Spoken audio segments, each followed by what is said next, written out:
October 24th, 1942, 21 o'clock hours, the jungle south of Henderson Field, Guadalcanal. There is no moon. The darkness is so complete that Gunnery Sergeant John Basilone cannot see his own hand in front of his face. He can hear the rain. He can hear the jungle, the constant disorienting chorus of insects that never stops on this island, not even when men are dying. And beneath all of it, growing louder with each passing second, he can hear something else. Movement. Thousands of men moving through the dark. Basilone is 26 years old. 5 feet, 8, 160 pounds.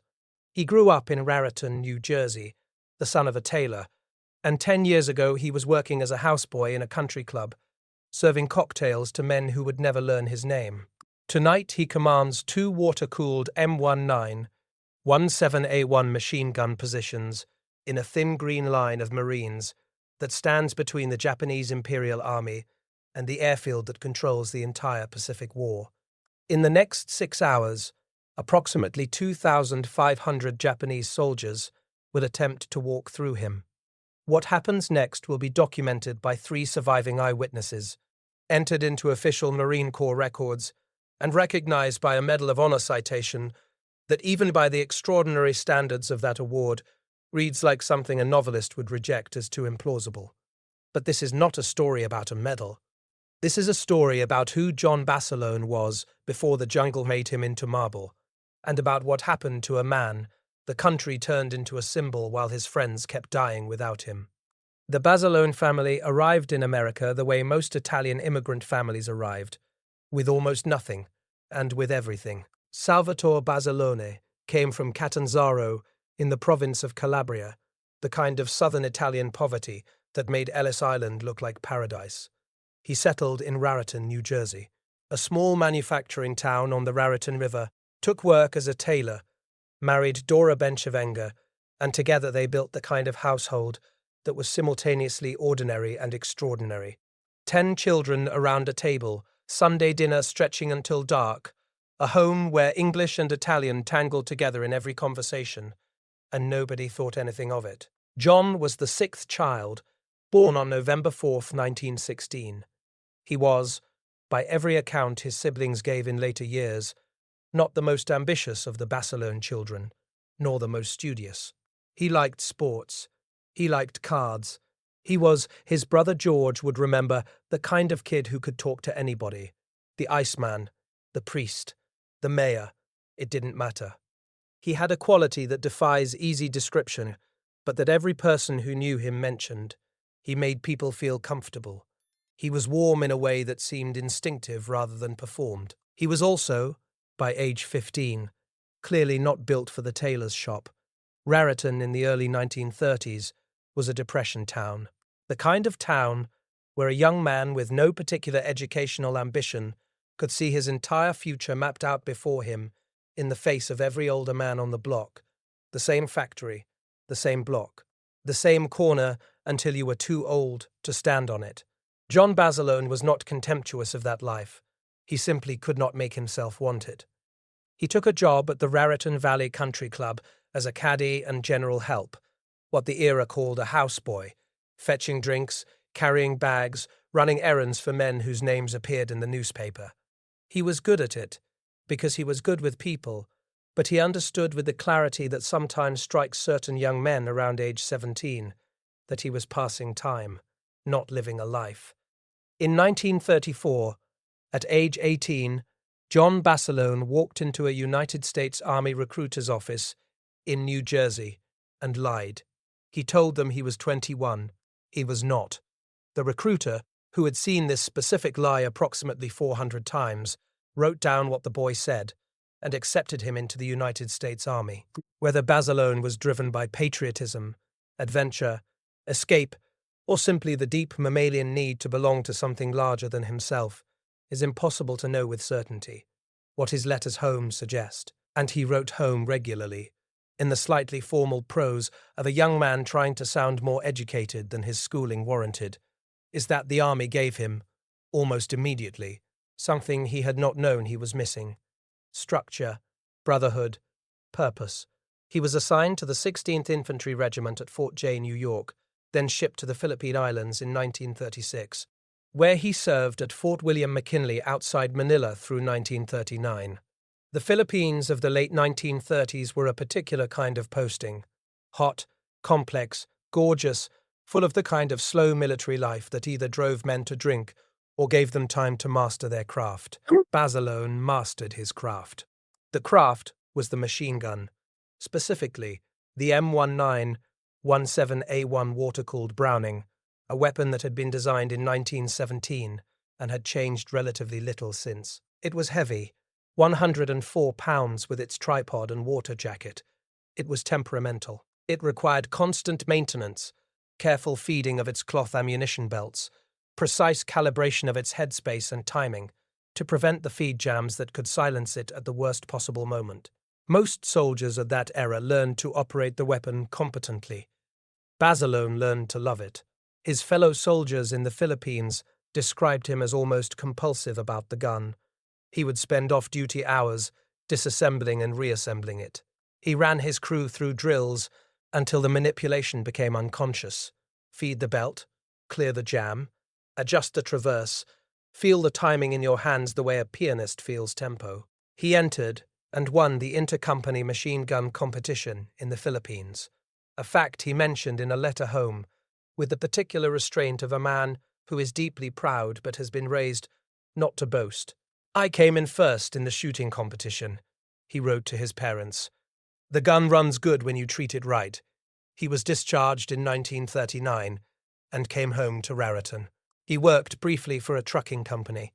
He lasted about 8 months before he understood, with complete certainty, that civilian life was not going to work. In 1940, John Basilone walked into a United States Marine Corps recruiter's office. This time he told the truth about his age. The Marines accepted him.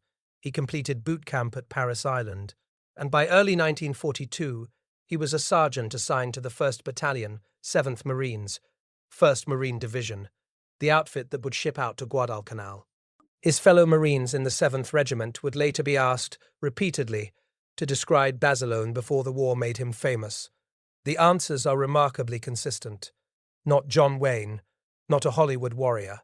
A regular guy, funny, a little profane, good at cards, absolutely devoted to his machine gun section, the kind of sergeant who ran his men hard and made them feel valued for it. Mitchell Page, who would earn his own Medal of Honor on the same night 200 yards away from Basilone's position, knew him well.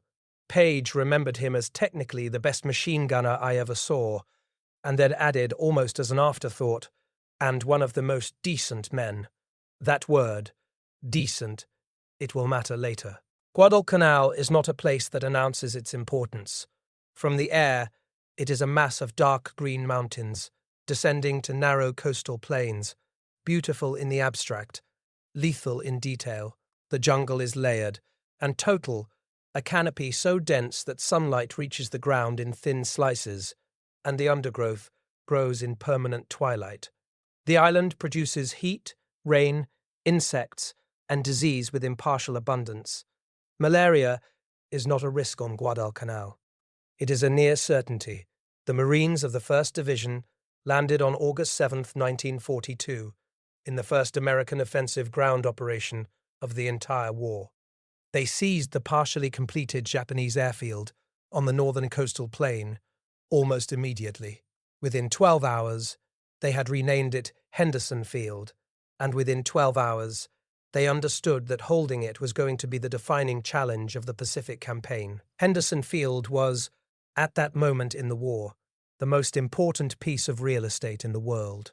Whoever controlled it controlled the air over the surrounding ocean, and whoever controlled that air controlled the sea lanes to Australia and the entire southern Pacific. Both sides understood this with absolute clarity. The Japanese had been building the airfield to extend their reach south. The Americans had taken it to stop them and begin pushing north. Neither side had any intention of letting the other have it. What followed was one of the most brutal campaigns in American military history. 6 months of grinding attrition, conducted simultaneously on land, at sea, and in the air. The Japanese ran nightly destroyer convoys down what the Americans called the slot, the channel between the islands, bringing reinforcements and supplies. American cruisers and destroyers fought to stop them. Above it all, Japanese Zero fighters dueled with Marine Wildcats over the airfield every day, sometimes twice a day. On the ground, the Marines held a perimeter, and the Japanese came at it repeatedly. In the night, by October 1942, both sides were reaching a point of crisis. The Marines were sick. 80% of the 1st Division had malaria by October, not in the vague sense of feeling unwell, but in the clinical sense of recurring fevers, chills, weakness, and cognitive impairment. They were hungry. Supply convoys were being interdicted by Japanese naval forces, and the men on the island were surviving on captured Japanese rice and a half ration of their own supplies. The heat was continuous. The rain was continuous. They held. The Japanese were in similar condition, but facing a more acute strategic problem. General Harukichi Hyakutake, commanding Japanese forces on the island, understood that time favored the Americans.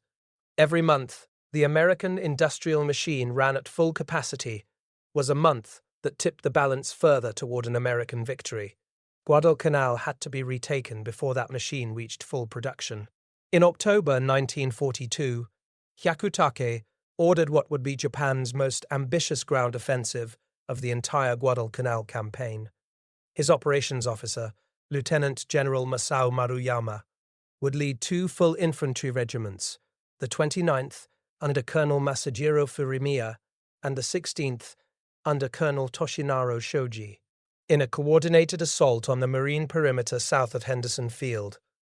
Maruyama's plan required his men to hack a trail through 12 miles of some of the densest jungle in the world, haul artillery and ammunition through terrain that barely permitted human movement, and arrive at the marine perimeter in sufficient fighting condition to break through in a night assault.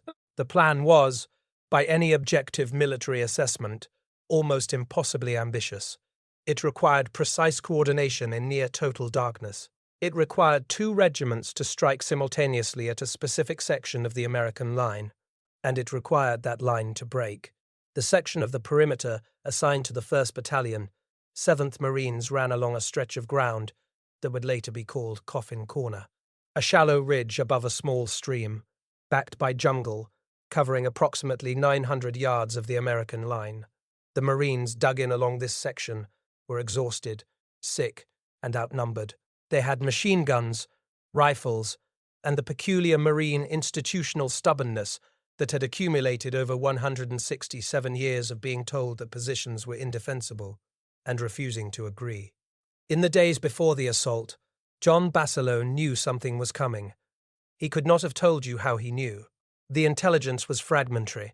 Aerial reconnaissance had spotted Japanese troop movement south of the perimeter, but the jungle was so dense that precise numbers were impossible to establish. What Basilone knew, with the instinct of a man who had spent 8 years learning to listen to the specific silence before violence, was that the routine patrol contacts had changed. The Japanese were closer. There were more of them. He did what he always did when he felt the weight of what was coming. He worked on the guns. October 23rd, 1942, the day before the assault. Basilone spent most of the afternoon running his section through drills, 2 gun positions roughly 60 yards apart, positioned to lay interlocking fires across the most likely approach routes. Each gun crew knew their field of fire. Each man knew what to do if the gun jammed. Because with the water-cooled Browning, in the tropical humidity of Guadalcanal, with cloth ammunition belts that swelled in the damp, jamming was not a possibility, but a certainty. The question was not whether the gun would jam, the question was how quickly you could clear it. Basilone could clear a feed jam in complete darkness in under 30 seconds. He had drilled this until it was reflex. He drilled his men until it was reflex for them too. That evening, he sat with some of his crew near one of the positions. Corporal Nash W. Phillips remembered later that Basilone was quiet, quieter than usual. He was eating, or trying to eat, the thin ration they had. Someone made a joke about the food. Basilone laughed, then went quiet again. He just looked out into the jungle, Phillips said. like he was listening for something the rest of us couldn't hear yet. At approximately 21 o'clock hours on October 24th, 1942, the Japanese artillery opened up. The sound of a Japanese barrage in 1942 is something no man who heard it ever adequately described to a person who hadn't. It is not a sound that arrives in sequence, first explosion, then echo. It arrives all at once, a wall of concussion that removes the distinction between hearing and feeling. The ground moves. The trees move. A man's chest moves with it, the diaphragm compressing involuntarily, the body trying to become smaller than it is. Basilone was on his feet before the first salvo fully registered. Along the perimeter, Marines were dropping into their foxholes, checking their weapons, looking south into the darkness where the barrage was originating. The artillery was preparatory. Every experienced soldier recognized it as such. What came after artillery was infantry, and what came after this much artillery was a lot of infantry. The barrage lifted. In the sudden ringing silence, the jungle sounds resumed. Insects, rain, and then, from the south, the sound of movement, not the sound of individual men moving, the sound of a mass of men moving, a low collective rustling that seemed to come from everywhere and nowhere at once. Colonel Furimiya's 29th Infantry Regiment was advancing. They came in the dark, in waves, in the way that the Japanese infantry tactics of 1942 had been refined to maximize shock and momentum. The first wave made contact with the Marine perimeter at approximately 21:30 hours, hitting multiple points almost simultaneously, the firing erupting in the darkness, with the terrible, disorienting quality of combat that begins at night. No horizon, no reference point. The muzzle flashes creating brief islands of visibility in the blackness that left every man temporarily blind between them. Basilone's first gun opened fire. The M19 17A1 at sustained fire produces a sound that is distinct from any other weapon. A deep, rhythmic, mechanical hammering that cuts through the chaos of a firefight, the way a bell cuts through crowd noise. At 450 rounds per minute, it is not fast by modern standards. What it is relentless. The water jacket keeps the barrel cool enough to fire continuously, far beyond what any air-cooled weapon can sustain.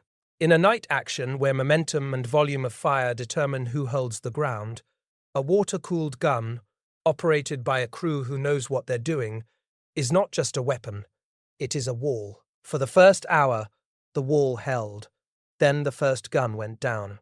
The precise mechanism is not recorded with certainty, whether it was a feed jam, a timing failure, or damage from enemy fire. But what is certain, from the accounts of Phillips and two other survivors, is that at some point between 2 o'clock and 2:30 hours, one of Basilone's guns fell silent. And in that silence, the Japanese recognized an opening and pressed it. This is the moment when the casualty count in Basilone's section began to rise. Of the 15 men in his two-gun crews that night, several were hit in the minutes following that first gun's silence. Some were killed outright, others were wounded badly enough to be out of the fight.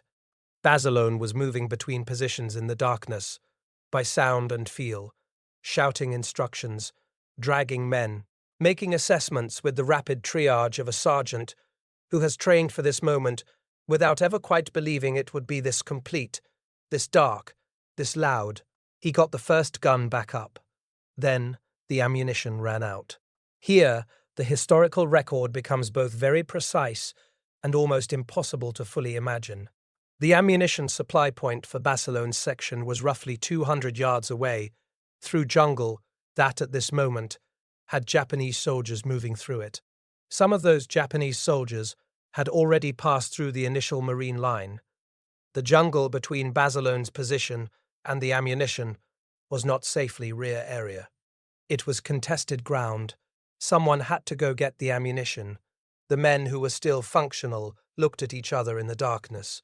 Basilone looked at the situation. 2 guns that would be useless in minutes. A Japanese regiment that had not stopped coming because the mathematics of their situation required them not to stop coming. They were far from their base, in hostile terrain, and the only path available was forward. The marine perimeter either broke or it didn't. There was no middle outcome. John Basilone picked up two 45-pound belts of .30 caliber ammunition, approximately 90 pounds total, in addition to his own weapon, and moved into the jungle. What he could see, almost nothing. The jungle at night, on Guadalcanal, away from the muzzle flashes of active firing, was absolute darkness. He was navigating by sound, by memory of terrain he had walked in daylight, by the physical feel of the ground under his boots. What he could hear, everything. The firefight behind him, movement to his left, which was Japanese, his own breathing, his own heartbeat, the weight of the ammunition pulling at his shoulders and arms. What he was thinking is something no document records, and no survivor reported. We can only infer from what he did next. He moved fast. He kept low. He moved through a piece of jungle where Japanese soldiers were also moving, and he did not die, which required a combination of specific knowledge of the terrain, complete darkness working equally against both sides, and the kind of luck that a man can perhaps summon once in his life if he needs it badly enough. He reached the ammunition supply. He gathered more belts. He came back. He found, on returning, that the second gun had also jammed. The M1917A1 feed jam is cleared with a specific sequence of actions. Open the top cover, remove the belt, inspect the feed pawl, clear the chambered round if necessary, reload, retime. In daylight, on a range, with the gun cool and clean, a trained operator does this in perhaps 20 seconds. In darkness, with the gun hot from sustained fire, with your hands shaking from the run you've just made, with men dying around you and a Japanese regiment 30 yards in front of you, the same actions require something different than training. They require the training to have gone so deep that your hands remember what your mind cannot organize. Basilone cleared the jam. The gun resumed firing. The record then becomes simultaneously fragmentary and vivid in the way that extreme events are often recorded. Individual moments preserved with crystalline clarity, connective tissue lost to the chaos.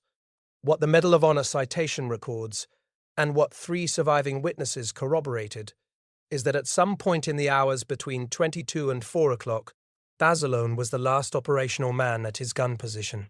His crew was dead or wounded. He was alone, operating a weapon designed for a crew of 4, feeding ammunition belts with one hand while traversing the gun with the other, maintaining fire in the darkness at targets he could hear and partially see by their own muzzle flashes. There is a moment recorded in Phillips's account. Phillips was wounded but still conscious, nearby, when a group of Japanese soldiers came through the undergrowth directly at Basilone's position.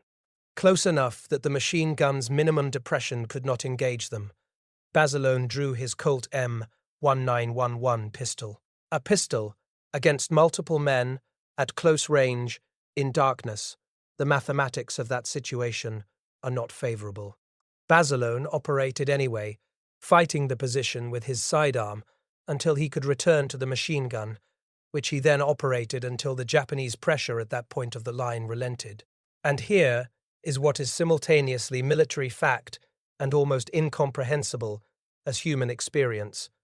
He did this for approximately 6 hours, not in a single sustained crisis, but in the repeating, grinding, cumulative exhaustion of a night action where each lull was followed by another assault, where each successful repulse was answered by more men coming out of the same darkness, where the physical requirements of operating a heavy machine gun alone, feeding, traversing, correcting, maintaining, compound against your strength every hour until the question is not whether you can fight, but whether your hands will still close into fists. His hands closed into fists, and opened, and fed the belt, and traversed the gun. For 6 hours, 200 yards away, Sergeant Mitchell Page was doing something remarkably similar, for remarkably similar reasons, with remarkably similar results. 2 men, on the same night, at adjacent positions, each operating machine guns, largely alone through a regimental assault. The mathematical odds against this happening once would be extraordinary. That it happened twice, simultaneously, in the same battle, suggests something not easily explained by coincidence. Perhaps it suggests something about how men are made, in certain places, before certain moments. The Japanese came in waves through the night.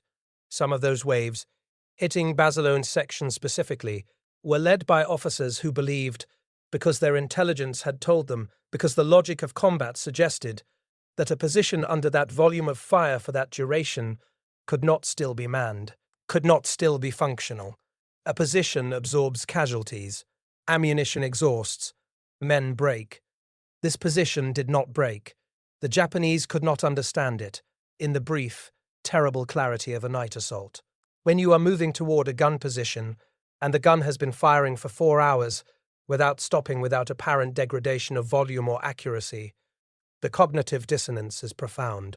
Their after-action reports, recovered post-war and translated, describe the firing from this section of the perimeter as continuous and undiminished in a way that their tactical models could not account for. Their tactical models did not have John Basilone in them. At approximately 4 o'clock hours, on October 25th, the pressure on Basilone's position began to ease. Not because the Japanese had exhausted their will, they had not, but because the mathematics of the assault had finally caught up with Maruyama's plan.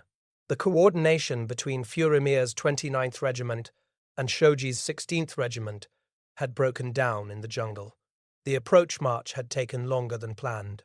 Units were arriving at the perimeter, piecemeal rather than in the simultaneous assault that the plan required, and each piecemeal assault was being stopped. By dawn, October 25, 1942, the assault on the marine perimeter had failed. It would not be the last Japanese attempt on Guadalcanal, but it would be the last with any realistic chance of success. The perimeter held, Henderson Field held, and the larger war in the Pacific would pivot on that holding. In front of Basilone's position, when the light finally came, grey and filtered through the jungle canopy, the kind of light that makes everything look uncertain, there were 38 Japanese dead, 38 men, in the ground in front of 2 machine gun positions, in a 6-hour period, put there largely by one man. Across the wider perimeter, the 1st Battalion, 7th Marines counted the results of the Maruyama offensive. Approximately 1,500 Japanese dead. The 29th Infantry Regiment, under Colonel Furimiya, was, as a fighting unit, effectively destroyed. Furimiya himself would die on Guadalcanal within weeks, either in subsequent combat or by his own hand. The record is ambiguous. The 16th Infantry Regiment, stopped on its approach route, never reached the perimeter in force. The Japanese would not mount another major ground offensive on Guadalcanal. The Marines along the line stood up slowly, the way men stand up when they are not certain yet that they are allowed to stop being afraid. Some of them walked to Basilone's position. Nash Phillips, wounded and shaking, looked at Basilone in the morning light. Years later, asked to describe what he saw, Phillips was quiet for a moment. Then he said, "He looked like he'd been in a car wreck. Everything dirty, hands cut up, eyes red. He was just standing there looking at the ground in front of the position. He didn't say anything. He just stood there." Someone eventually said something to him, asked if he was all right. Basilone looked up. "Yeah," he said. "Gun needs cleaning." The Medal of Honor was awarded on January 19th, 1943. Major General Alexander Vandergrift pinned it to John Basilone's chest on Guadalcanal itself, before the official ceremony, because Vandergrift had seen what the man had done and did not want to wait.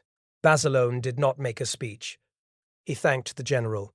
He went back to his section. He had perhaps 3 months to enjoy, if enjoy is the right word, the peculiar purgatory of being a living Medal of Honor recipient in the United States Marine Corps in the middle of a world war. 3 months before the word came down from Washington that Gunnery Sergeant John Basilone, the most decorated enlisted Marine of World War II, was being recalled to the United States for a war bomb tour. He didn't want to go. The record on this is clear. His correspondence with Marine Corps headquarters, his letters home, the accounts of his fellow Marines, all of it is consistent. Basilone understood, at some level, why the government needed him. The war-bombed campaign was raising money the country genuinely needed. His face, his story, his medal, these were assets to the war effort in a specific way that his trigger finger was not. Once the press had found him, he understood it. He just couldn't make himself want it. In November 1943, Basilone arrived in the United States and began what would become one of the most extensive war bond tours of the entire war. He appeared at rallies in New York, Philadelphia, Chicago, across the country.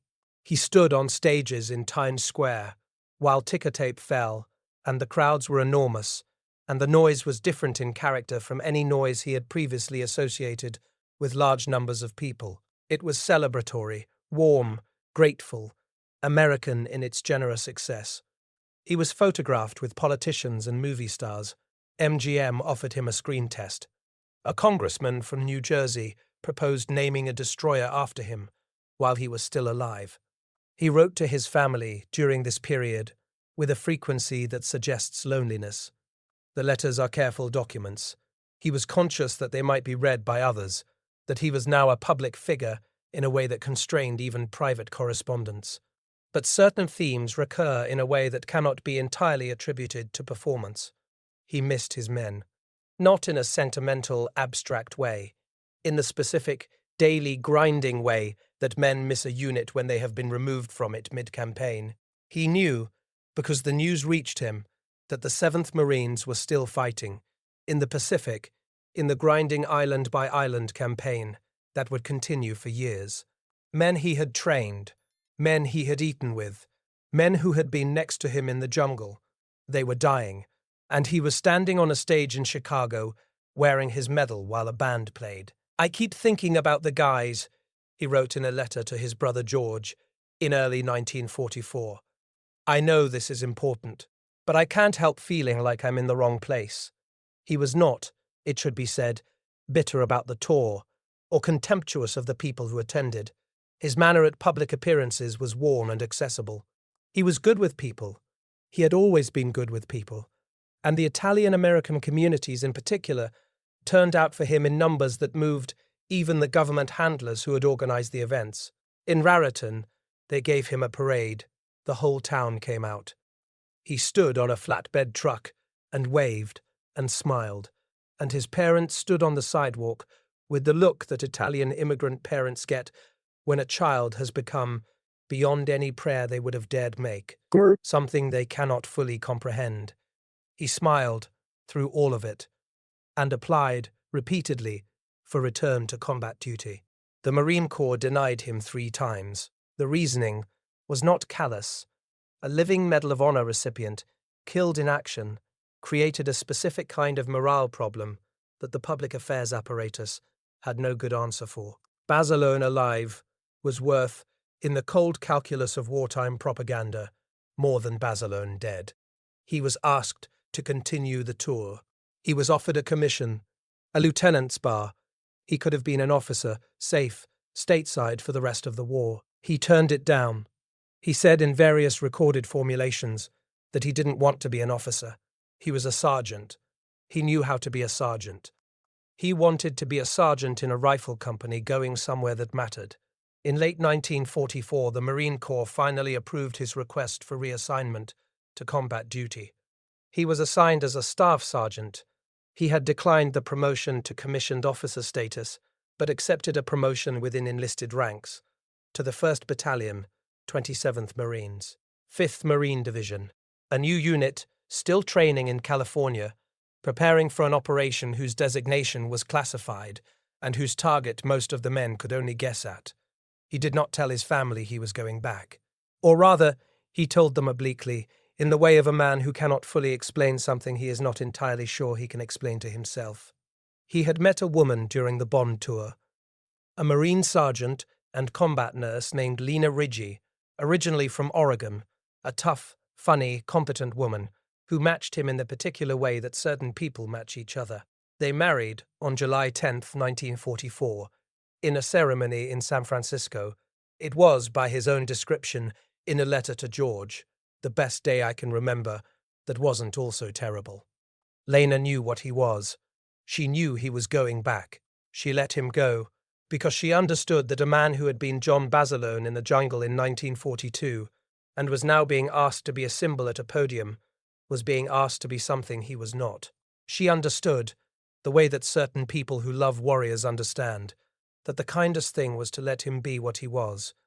He shipped out in early 1945. His destination was a small volcanic island in the Pacific Ocean, 8 square miles of sulfur rock and black sand, shaped like a pork chop, dominated by an extinct volcano at its southern end, called Suribachi. Its Japanese name was Iwo To. Americans called it Iwo Jima. February 19th, 1945, 9 o'clock hours, the waters off Yellow Beach, 2, Iwo Jima.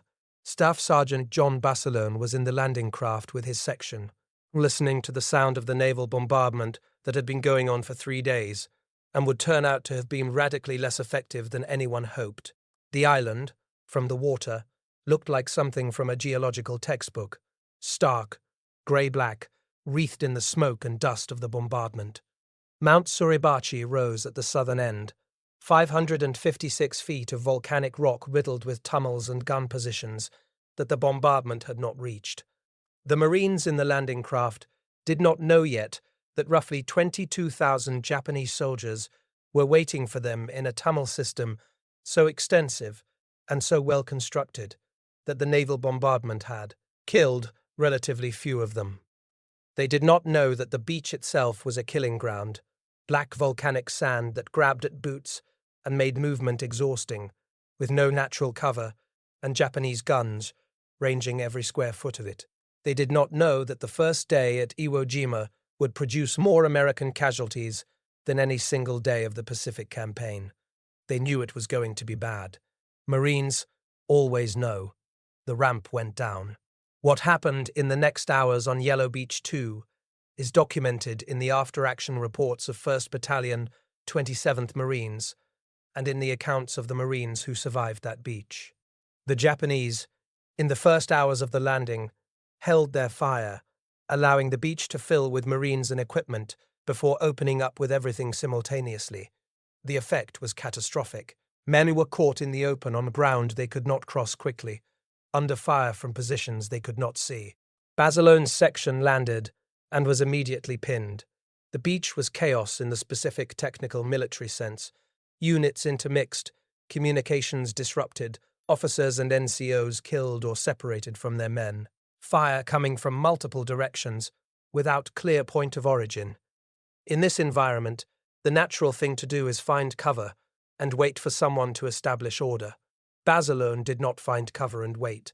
What the after-action reports describe, and what multiple surviving members of his section corroborated, is that Basilone began moving laterally along the beach, assessing the positions, identifying the gun emplacements that were doing the most damage, and physically leading his section through a minefield toward a gap in the Japanese positions.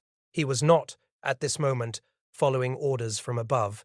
The command structure was too disrupted. He was doing what he knew how to do, reading a tactical situation and moving toward the solution. He got his section off the beach and into the Japanese airstrip perimeter. In doing so, he opened a path that subsequent units used to advance. He was moving, on foot, in front of his section when the Japanese mortar round landed. The time was approximately 10:30 hours on February 19th, 1945. John Basilone was 28 years old. He had been on Iwo Jima for approximately 90 minutes. The mortar round was a Type 9781 mm, standard Japanese infantry support weapon. It landed in proximity to a group that included Basilone and several members of his section. The blast killed him almost instantly, along with several other Marines near him. The citation for his posthumous Navy Cross, awarded in addition to his Medal of Honor, describes his actions on the beach in the language of official military commendation: deliberate, precise, institutional. It says he displayed outstanding courage and valor above and beyond the call of duty, and contributed materially to the success of the assault. That language is accurate. It is also inevitably insufficient, because what happened at Iwo Jima was not a military abstraction. It was a man who had been told, 3 times, that he didn't have to go, who had a Medal of Honor, and a wife, and a town that threw parades for him, and a country that had made his face famous, choosing, with full knowledge of what combat at this scale looked like, to go anyway. He went because he could not do otherwise, because John Basilone, stripped of the ceremony and the bomb tour stages, and the ticker tape in Times Square, was a sergeant with a machine gun section, and his machine gun section was going to a place where people were going to die. He had been to such a place before. He knew what it cost. He went anyway. That is not the ending of a recruitment poster. It is the ending of a human life, lived consistently, all the way to its conclusion.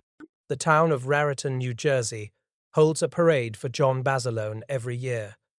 It is called the John Basilone Parade, and it takes place every fall, and the people of Raritan turn out for it the way small towns turn out for things that define them, with genuine local pride and a kind of quiet gratitude that is different in character from the national celebrity that descended on their town in 1943. A bronze statue of Basilone stands in Raritan's town square. He is depicted in his combat gear, moving forward, which is accurate. The plaque describes him as our John, which is also accurate in the most important sense. There is a destroyer named for him, the USS Basilone. There is a highway in New Jersey named for him. In Quantico, Virginia, at the Marine Corps base that trains a significant portion of every officer the Corps produces, there is a road named Basilone Road, and recruits run it. Lena Basilone lived until 1990. She did not remarry. She spoke about John, when she spoke about him, with the precise, careful honesty of a woman who had known a real person and refused to reduce him to a monument. She said in an interview given in the 1980s that what she remembered most was not the Medal of Honor, or the bombed tour, or the fame. She remembered that he made people feel welcome, that he was easy to be around, that he was in the quiet moments a gentleman. He was the most genuinely comfortable person I ever met, she said, unless he was behind a gun. And then, he was something else entirely. Mitchell Page, who had done 200 yards away, on the same night, something comparably extraordinary, outlived Basilone by decades, and spent much of his later life ensuring that Basilone's story was told accurately, with the human detail that official citations tend to flatten. Page understood, better than most, what it had cost to hold that line. He understood what Basilone had carried in those 6 hours, and he carried a version of it himself for the rest of his long life. The Maruyama offensive, which was broken against the Marine perimeter on the night of October 24-25, 1942, was Japan's last serious attempt to retake Guadalcanal by ground assault. The island was declared secure in February 1943. Henderson Field remained in American hands. The air campaign from that airfield, and the naval campaign that supported it, progressively dismantled Japan's ability to supply and reinforce its forces across the central and southern Pacific. The strategic consequence of holding that perimeter, of the Marines who held it, in the dark, sick and hungry, against a force that had every numerical advantage, is difficult to overstate. History has a tendency to work backward from outcomes. We know now that Guadalcanal was the turning point. We know that the 6 months of brutal attrition on that island marked the moment when Japan's strategic initiative in the Pacific ended and America's began. We know the names of the admirals and generals who made the strategic decisions. We can draw lines on maps and trace the consequences forward through 3 more years of war to the Missouri in Tokyo Bay. What is harder to hold in focus is that the turning point turned because specific men held specific positions in specific darkness.